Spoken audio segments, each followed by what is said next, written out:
بسم اللہ الرحمن الرحیم۔ مکمل و مندلل مسائل نماز، مقتدی اور امام سے متعلق مسائل۔ نمبر 1، مقتدی کو چاہیے کہ تمام حاضرین میں امامت کے لائق جس میں اوصاف زیادہ ہوں اس کو امام بنائے، اور اگر کئی شخص ایسے ہوں جن میں امامت کی لیاقت ہو تو غلبہ رائے پر عمل کریں، یعنی جس شخص کی طرف زیادہ لوگوں کی رائے ہو اس کو امام بنا دیں، اور اگر کسی ایسے شخص کے ہوتے ہوئے جو امامت کے لائق ہے کسی نالائق کو امام کر دیں تو ترک سنت کی خرابی میں مبتلا ہوں گے۔ سب سے زیادہ استحقاق امامت اس شخص کو ہے جو نماز کے مسائل خوب جانتا ہو، بشرطے کہ ظاہراً اس میں کوئی فسق وغیرہ نہ ہو، اور جس قدر قرأت مسنون ہے اسے یاد ہو۔ نمبر 2، پھر وہ شخص جو قرآن مجید اچھا پڑھتا ہو، یعنی عمدہ آواز سے اور قرأت کے قواعد کے موافق۔ نمبر 3، پھر وہ شخص جو سب سے زیادہ پرہیزگار ہو۔ نمبر 4، پھر وہ شخص جو سب میں زیادہ عمر رکھتا ہو۔ نمبر 5، پھر وہ شخص جو سب میں زیادہ خلیق ہو۔ نمبر 6، پھر وہ شخص جو سب میں زیادہ خوبصورت ہو۔ نمبر 7، پھر وہ شخص جو عمدہ لباس پہنے ہو۔ نمبر 8، پھر وہ شخص جس کا سر سب سے زیادہ بڑا ہو۔ نمبر 9، پھر وہ شخص جو مقیم ہو بنسبت مسافروں کے۔ نمبر 10، پھر وہ شخص جو اصلی آزاد ہو۔ نمبر 11، پھر وہ شخص جس نے حدث اصغر سے تیمم کیا ہو بنسبت اس کے کہ جس نے حدث اکبر سے تیمم کیا ہو۔ جس شخص میں دو وصف پائے جائیں وہ زیادہ مستحق ہے بنسبت اس کے جس میں ایک ہی وصف پایا جاتا ہو۔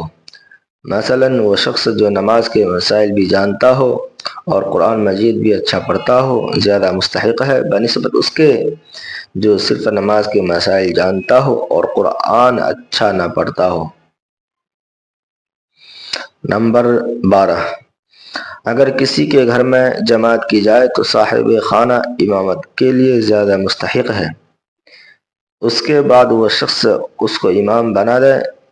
ہاں اگر صاحب خانہ بالکل جاہل ہو اور دوسرے لوگ مسائل سے واقف ہوں تو پھر انہیں استحقاق ہوگا۔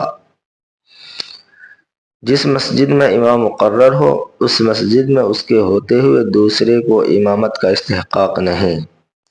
ہاں اگر وہ کسی دوسرے کو امام بنا دے تو پھر مضائقہ نہیں۔ قاضی یا بادشاہ کے ہوتے ہوئے دوسرے کو امامت کا استحقاق نہیں۔ نمبر 13، بے رضامندی قوم کی امامت کرنا مکروہ تحریمی ہے۔ ہاں اگر وہ شخص سب سے زیادہ استحقاق امامت رکھتا ہو، یعنی امامت کے اوصاف اس کے برابر کسی میں نہ پائے جاتے ہوں تو پھر اس کے اوپر کچھ کراہت نہیں۔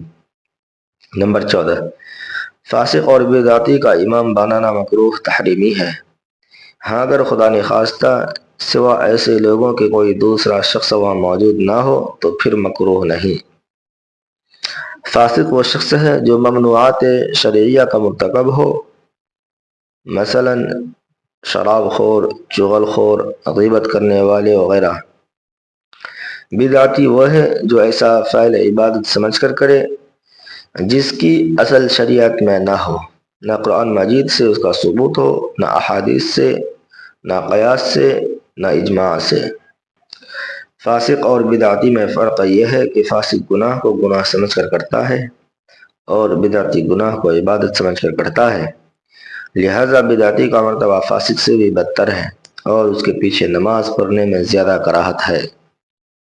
نمبر 15، غلام اگرچہ آزاد شدہ ہو اور گنوار یعنی گاؤں کے رہنے والے کا اور نابینا کا یا ایسے شخص کا جسے رات کو کم نظر آتا ہو اور ولد الزنا یعنی حرامی کا امام بنانا مکروہ تنزیہی ہے۔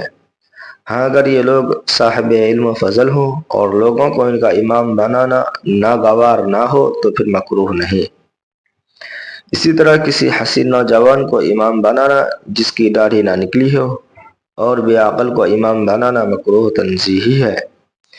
اگر کسی کو کوئی ایسا مرض ہو جس سے لوگوں کو نفرت ہوتی ہے، مثلا سفید داغ، جذام وغیرہ، کہ تو ان کا امام بنانا بھی مکروہ تنزیہی ہے۔ ان لوگوں کا امام بنانا اس لیے مکروہ ہے کہ اکثر غلام، گنوار اور ولد الزنا کو علم دین حاصل کرنے کا موقع نہیں ملتا۔ غلام کو اپنے آقا کی خدمت سے فرصت نہیں ملتی، گنوار کو دیہات میں کوئی ذی علم نہیں ملتا، اور ولد الزنا کا کوئی تربیت کرنے والا نہیں ہوتا۔ علاوہ اس کے ان لوگوں کی امامت سے بعض لوگوں کو طبعی تنفر بھی ہوتا ہے، یعنی دل سے نفرت وغیرہ ہوتا ہے۔ نمبر 16، نماز کے فرائض اور واجبات میں تمام مقتدیوں کو امام کی موافقت کرنا واجب ہے۔ ہاں، سنن وغیرہ میں موافقت کرنا واجب نہیں۔ بس اگر امام شافعی المذہب ہو اور رکوع میں جاتے وقت اور رکوع سے اٹھتے وقت ہاتھوں کو اٹھائے تو حنفی مقتدی کا ہاتھ اٹھانا ضروری نہیں، اس لیے کہ ہاتھوں کا اٹھانا ان کے نزدیک بھی سنت ہے۔ اسی طرح فجر کی نماز میں شافعی المذہب قنوت پڑھے گا تو حنفی مقتدیوں کو ضروری نہیں۔ ہاں، وطر میں البتہ چونکہ قنوت پڑھنا واجب ہے، لہذا اگر شافعی امام اپنے مذہب کے موافق بعد رکوع کے پڑھے تو حنفی مقتدیوں کو بھی بعد رکوع کے پڑھنا چاہیے۔ نمبر 17، امام کو نماز میں زیادہ بڑی بڑی سورتیں پڑھنا جو مقدار مسنون سے بھی زیادہ ہوں یا رکوع سجدے وغیرہ میں زیادہ دیر تک رہنا مکروہ تحریمی ہے، بلکہ امام کو چاہیے کہ اپنے مقتدیوں کی حاجت اور ضرورت اور ضعف وغیرہ کا خیال رکھے۔ جو سب میں زیادہ صاحب ضرورت ہو اس کی رعایت کر کے قرات وغیرہ کرے، بلکہ زیادہ ضرورت کے وقت مقدار مسنون سے بھی کم قرات کرنا بہتر ہے، تاکہ لوگوں کا حرج نہ ہو جو قلت جماعت کا سبب ہو جائے۔ حدیث میں آیا ہے کہ امام کو تخفیف اور آسانی کرنا چاہیے۔